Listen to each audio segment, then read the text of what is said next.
Hello and welcome to another Best Junglers episode. This one for patch 12.17 as we head towards the end of Season 12. We have quite a substantial meta shift in terms of the jungler tier list thanks to the last patch that brought us Udyr and this patch which changes a lot of things around our jungle champions and itemization. So we will go over the best junglers overall and for every rank in high elo and in low MMR as well. Don't forget coaching is available on my Patreon as well as an infographic of this tier list with a clash section. And I've now officially released my Udyr, Evelynn, Fiddlesticks and Kindred guides live on Zota.gg. This will go with the rest of the portfolio with many more to come. This is an in-game real-time coaching system where you will receive in-game real-time coaching tips from me as I would coach it in live coaching. It gives you my patented jungle ganking tier list. It tells you which is the best game plan action for your champion. It will give you jungle macro pathing tips, the best routes, items, and runes for the specific champion. The in-depth complete guides have a lot more about combos and so on, but if you just want the jungle tips with the best setup for a champion, all those guides will be available. For a simple and light customizable overlay, you will get the best out of your play. It also has an in-game dashboard which can allow you to check jungle camp respawn timers, which item to buy next as per my guide, where to place your wards, who is carrying, and to track your performance on key metrics such as farm and vision in real time. Once you are in draft and pregame, you can choose to import your runes and summoner spells based upon the guide you have loaded, as well as see a detailed composition breakdown of the pick and ban. A link to my personal guide will be below. You can go ahead and have a look at those. Remember, the first 20 reviewers for the new guides get the guide for free. Download my champion guides on Zota.gg. The live companion system will make you a better jungler today. Yes, don't everybody freak out at once. We have Hecarim and Udyr together, but it's a new age. No one's building Chem Tank and no one's becoming an unkillable tank that farms and comes out 3 levels ahead.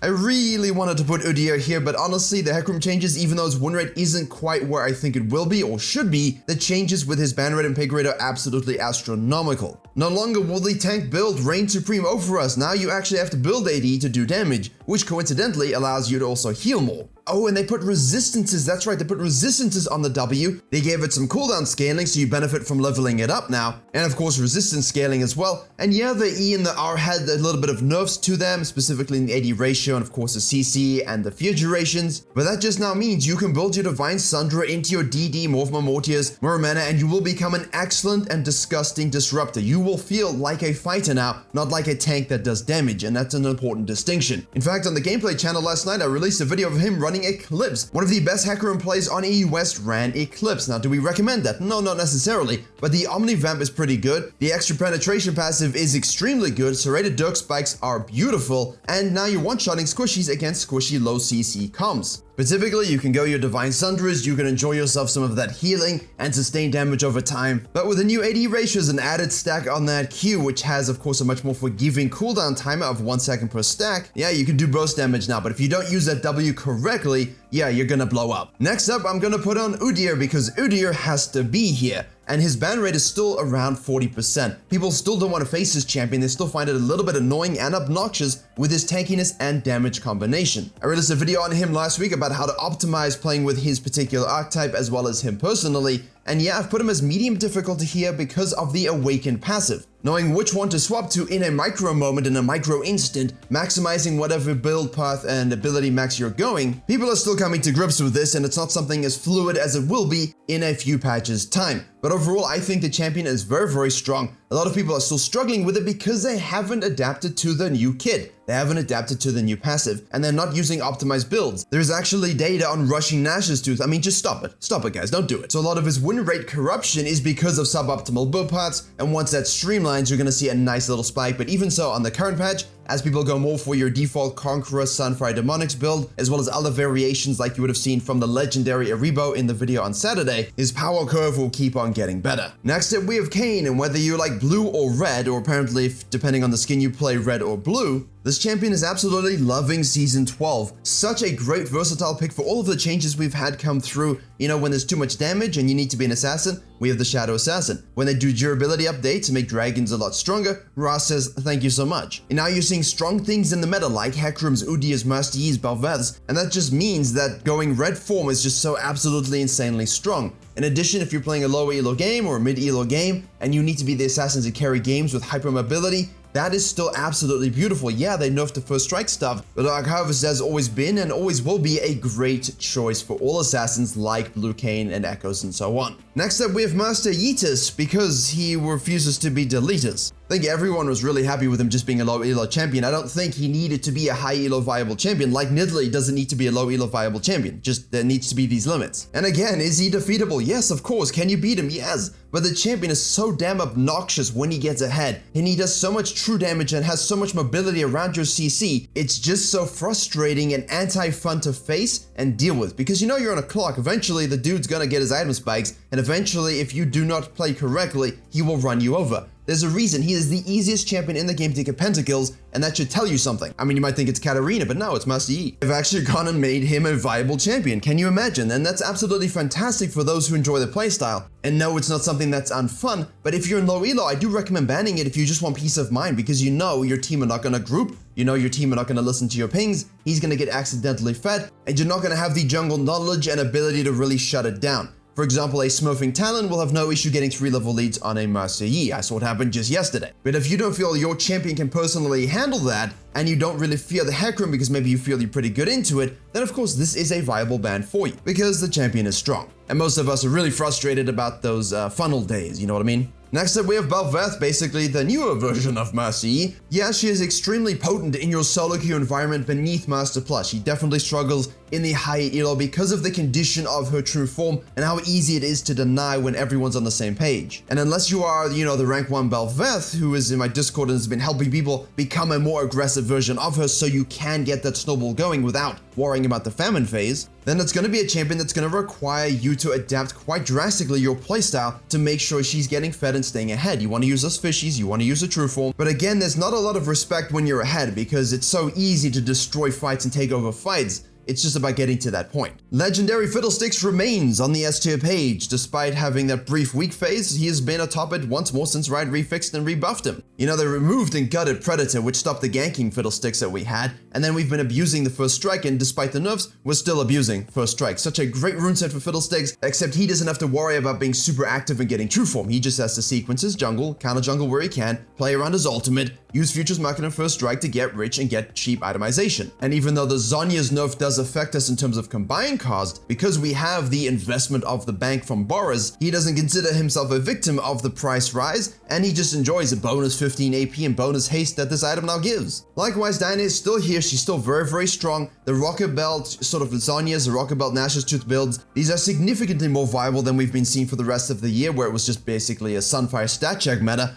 Although that build still has viability, when you really want to carry it in your Diamond Plus elos, going full on AP now will do a better job thanks to the AP ratio buffs we received last patch. However, there are significantly better junglers that you can use to carry in most elos at the moment, and they're all above her, but there's nothing wrong with a good old-fashioned farming and ganking and fisting Diana meta that you can still use, just adapt your itemization accordingly. She has a guide on Zara GG as well. And finally, we have Kha'Zix. I think people are sleeping on him a little bit because I just don't see the champion as much as I think I should. But when it gets fed and when it takes over, it is still absolutely insane to watch. It's beautiful to watch, actually, when you see good mechanics. If you have a look at the video I just released, Feast of Famine, a great Kha'Zix game of showing you, even when things don't go beautifully, you can still get ahead and eventually take over games. And I also looked at a Kha'Zix game on the gameplay channel about 1 or 2 weeks ago, looking at how you can use an assassin's entry point into team fighting. And basically, it's on you, the pilot. If you can master his build and adapts and evolve, and then basically know that your mechanics are beautifully smooth and your decision-making in fights are beautifully smooth, this is a 1v9 carry jungle all the way to master. And on that note, as we head over to the A tier page, they buffed Graves. Graves didn't need to be buffed because he was still good. It was a pilot issue 100%, and his win rate hasn't changed because guess what?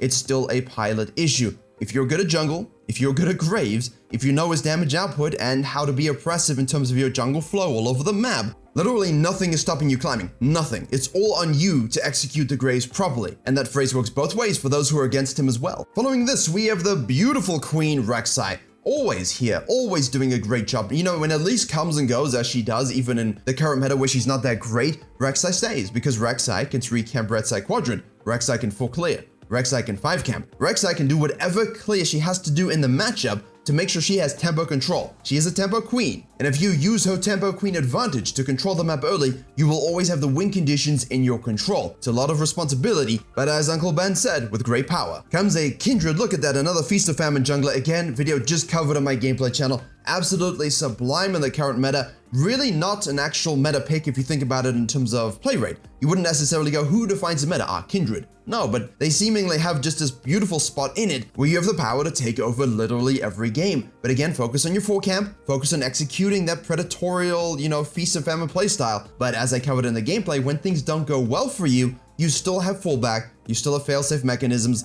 but you have to recognize them, or yes, the wolf will go hungry. Next, we have Virkayu, and I'm keeping him here because he's blind pickable, because you can build your Divine Sunder or your Kraken Slayer. Yes, there is this Blade of the Rune King Frozen Frostfire Gauntlet thing that's going around. The item's always going to be Iceborne Gauntlet in my head, I'm sorry. And while I don't really subscribe to that, if you're in a Clash game where you need a bit more frontline tankiness and a bit of, lifesteal and some HP drainage, yeah, it will do you a good form. But for your solo queue stuff, obviously the Blade of the Rune King, the Kraken Slayer, the DD, maybe a Triforce if you're against a squishier comp, these things will still work beautifully for you. But with Virkayu, again, it's largely not necessarily the early game, although the early game does suck. He's a snowballing jungler, my friends. Get ahead, use your lead, get reset. He may be green like the Hulk, but he isn't the Hulk. Actually, the Hulk is probably more Mundo, isn't it? Although, for some reason, Riot refused to let him jungle. Come on, Riot, buff Mundo. But Zag is still the best tank for solo queue. It's been weird that we haven't had Nunu and Willem here. They're still fine, like you can still use Nunu and Willem, but why when you can use Zag? Why use any other tank jungler if you want to carry when you can use Zag? The damage, the Demonics Embrace combination,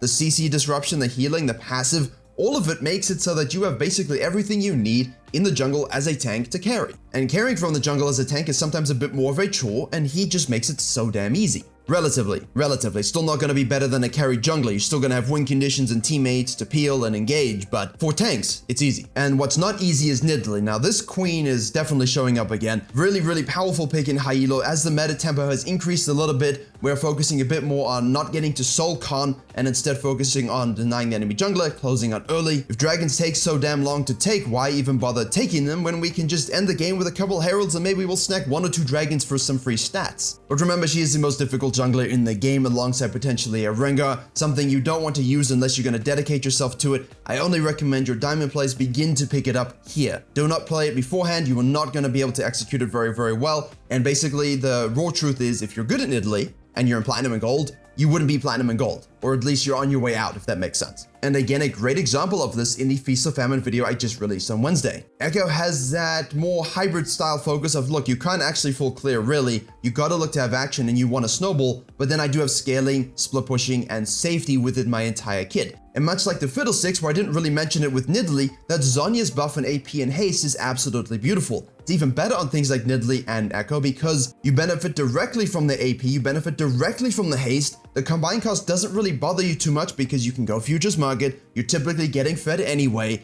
and those champions who need to build it, say like me on Zyra support, who don't have high econ, I'm not gonna have it for another 400 gold. That's a free kill for you. And finally, I'm slapping Nocturne on this tier list because I choose to do so. The win rate data looked very good, a little bit inflated early. It has now stabilized and gone down, but I do think he is performing significantly better for the general populace. The key aspect here is that they think the change to the base attack speed ratio wasn't that big. They think, what is that gonna do?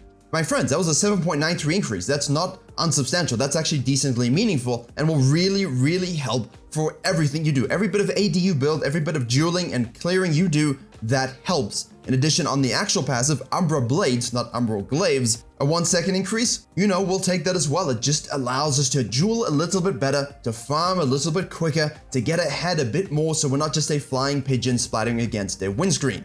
And now finally we have reached the low elo page. You're seeing Yi, Bel'Veth, Udyr, Amumu. I've got to suggest Amumu. Great pick for support and jungle in this elo. Nocturne, Mordekaiser. Please go to Brazil, play Mordekaiser, send others to Brazil. Shyvana, really good with your Drain Tank Frostfire Demonics or your Frostfire Blade of the Rune King. Please do not go full AP. It's significantly more skillful, you're squishy, and it's going to be way more difficult to carry. Whereas here you can just be undead entirely, kill their whole team. And of course Warwick, not the best pick in the current meta, but still something excellent that you can use to get to gold with. I've coached many Warwicks this year, getting gold with this champion will definitely do the job well. And for the high elo page, we have Graves at the top because the buffs really did help in high elo, because again, it's a pilot issue. Nidalee, Lee Sin, not very good, very difficult to use. I don't want to see it, in your low elo games. It's not going to be something that's viable, but in high elo, a good Lee Sin, yeah, you're looking to make plays, definitely.